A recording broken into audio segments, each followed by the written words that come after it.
Is Kim Cassida, and that's spelled C-A-S-S-I-D-A. And what would be your title? I am an academic specialist in forages.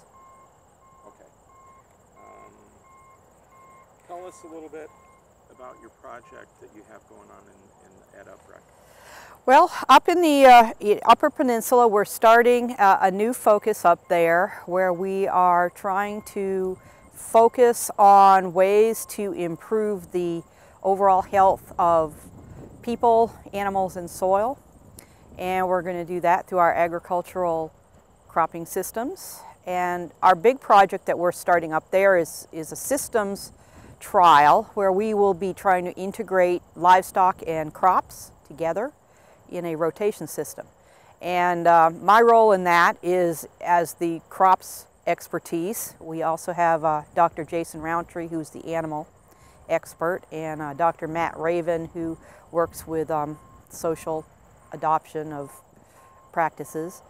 And the idea is going to be that we can incorporate forage crops into the rotation in a way that helps build the soil health, because forage crops are one of our best options for being able to build nutrient levels in the soil and build carbon, which is helpful when we go into the next phase of the rotation and are putting in our cash crops, which would be things such as the corn and soybeans that you can see in the background.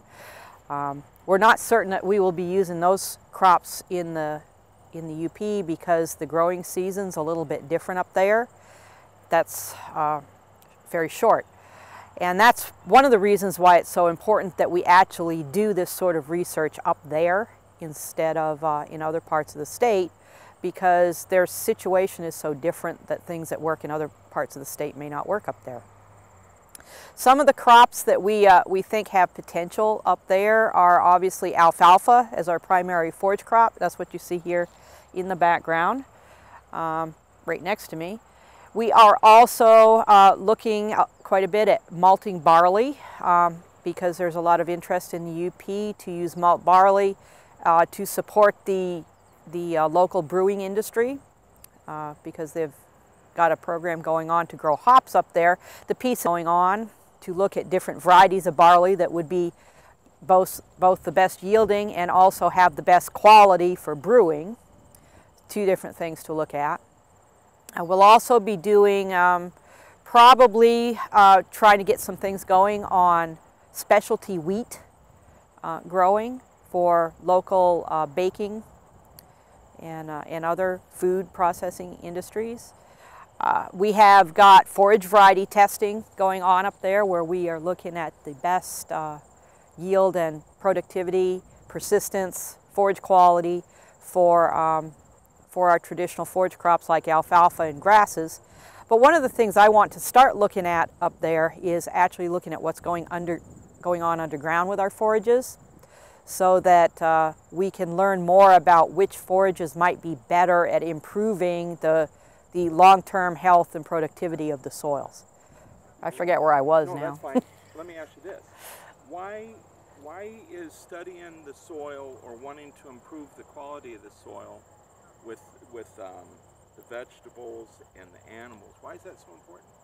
Well, everything is in an agricultural system. We don't unfortunately think about soil enough, but everything basically boils down to the soil because that's your growth medium.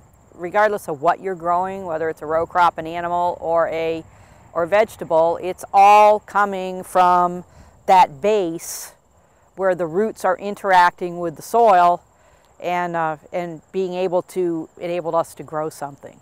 And oops, I just blanked out. No, that's fine. You're going to edit this, right? Okay. Edit this, yep.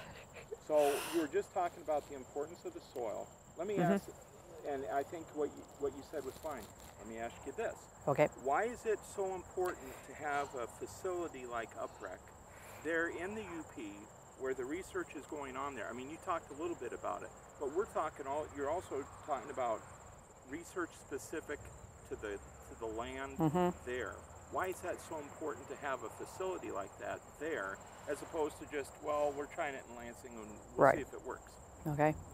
The reason it's so important to have the work actually going on up in the Upper Peninsula relates again to the difference in their environmental conditions up there.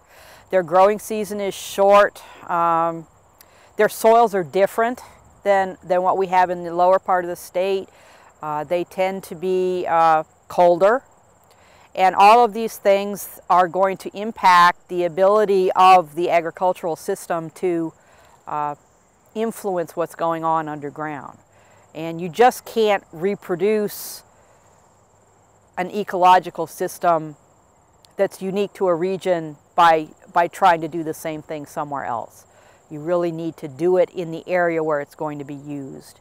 And the Upper Peninsula of Michigan has such a unique environment that it is essential that we be doing the work there and not trying to extrapolate work that was done somewhere else. Okay. I feel like I'm squinting too much. Oh, do you feel like it? I mean, do I look like it? No, I don't know. I'm trying fine. not to. But. No, I think you're okay. fine. You're fine. All right. What do you hope to ultimately achieve with this project?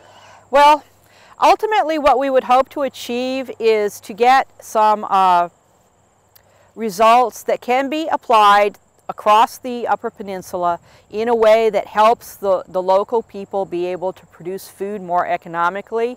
And we're looking particularly for nutrient-dense food that has high nutritional quality for those people. So that would improve their standard of living and also hopefully ultimately give them a product that they can market to other parts of the state in a way that helps benefit the economic status of the area. This research, it's not just, like, let's say you find out something that works really well in the UP. It's not just for the UP though, because that, if you follow that all the way, that line all the way across, that kind of research, wouldn't it apply to everybody who lives on that parallel? Right, it would, yeah.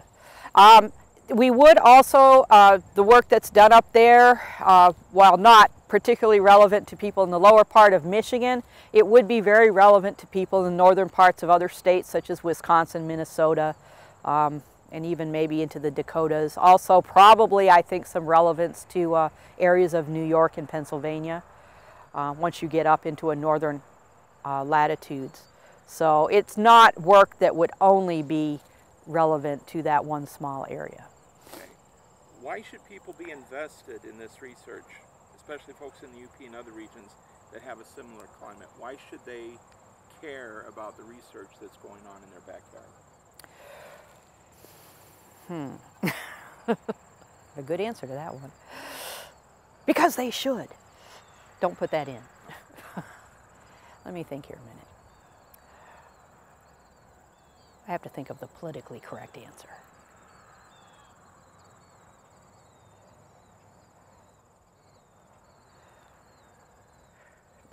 And I'm not coming up with one. Okay, let me phrase it. Phrase it different, okay. All right, let me phrase it different. Isn't it the growers, producers, farmers up in the UP, for example, they're able to take the research that you guys do and apply it to themselves without having to invest the time and the money and all that. I mean, they can take your results, right? Okay, all right, So I see where you're talk going. about the importance of extension. Of the extension part of it, Yeah. where you get, okay, we did all this research, now here are the results. Right. Go, you can use this on your farm. How Right. important is it for the folks in the UP to have a facility like that in their backyard? Yeah. One of the very important aspects of all of this is to be able to take the results of the research and apply it to the farms in the UP, and that's the role of cooperative extension. So once we have got some results to report and some recommendations on this is how you could do this, we would be having an active effort to do educational programs throughout the UP to show farmers how to do it so that they could adopt it on their own place. And the advantage to them of that is that they don't have to do the experimentation themselves, the trial and error to try and figure out what might work better. And they'll have a head start on being able to adopt some of these new cutting edge practices that are a little different than the way we've traditionally done it. And some of them are already starting to work on it on their own, but we're hoping that having the university be involved in it also will help give it more legitimacy and improve the adoption overall by more of our farmers. What excites you about being able to do the work up there? Is anything? Well, you know what I mean? Yeah. I mean, what is it that, you know, it's a different climate, it's a different challenge. It's a different challenge. Okay, yeah. talk about the challenge that presents, and what do you get out of a challenge like that, where you're talking a totally different environment than down here. Yeah. One of the really exciting things about doing the work up in the UP is that it is, to start with, that the research station is just ideally suited and to be able to do this type of systems research where we can incorporate all these different pieces together. It's a unique situation compared to other research stations that Ag Bio Research and Extension are running. And yeah. One of the really exciting things about doing the work up in the UP is that it is, to start with, that the research station is just ideally suited and to be able to do this type of systems research where we can incorporate all these different pieces together. It's a unique situation compared to other research stations that Ag Bio Research and Extension are running. And it gives us a chance to look at the whole big picture for a particular system that's very well defined. Just because of the geographical constraints of the UP, it makes it really easy to say, well, here's the situation that we've got in this area, and here's how we could address it based on the resources that we have available. And it really is a nice, neat little package of opportunity. Okay. Is there anything else that I haven't asked you that it's like, oh, duh, you should have asked me this, or something that would add to this that I haven't asked you? No, I think we've probably covered it. I feel like I'm just rambling on. No, you're fine. This, would you like to, I always ask, okay, let me focus. Okay. I always ask people at the end of the interview, would you like to sing? No, I don't want to sing. All right, yeah.